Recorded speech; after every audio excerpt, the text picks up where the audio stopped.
We've talked a bit on our earlier newscasts about Minneapolis' new idea to tamp down shootings with the police department's new investigative team focused specifically on solving non-deadly gunfire. But it's worth noting, this idea didn't come out of thin air. It came from across the river. Here's Heidi.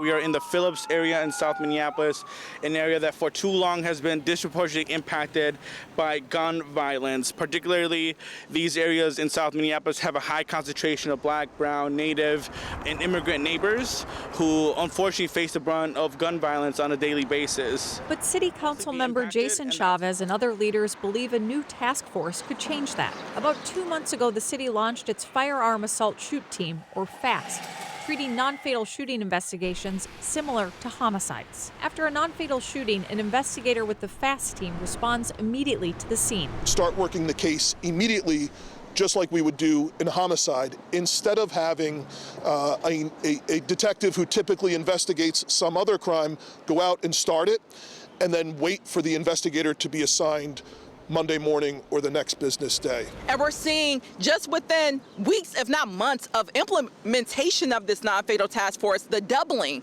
of case closures for non-fatal shootings, and have helped homicide rates get to about 80% in their respective clearance rates as well. The data is not a surprise after what Minneapolis has seen across the river in St. Paul. There's a saying in the field of being a mayor, which is good mayors copy and great mayors steal. St. Paul has seen significant success with its unit, solving 71% of non-fatal shootings in 2025, compared to just 21% in 2021. So far in 2026, the city's at 63%. Legislators recently passed a bill that includes $905,000 in grants that will help other law enforcement agencies across the state do the very same thing. In April, St. Paul Chief Axel Henry testified at the Capitol. Non-fatal shootings is one of the top levers to drop our homicide rate.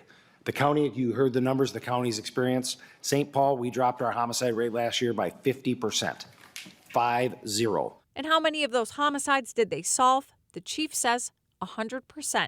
Now Minneapolis is hoping to follow in St. Paul's footsteps. I hope that this initiative will be something positive for our communities.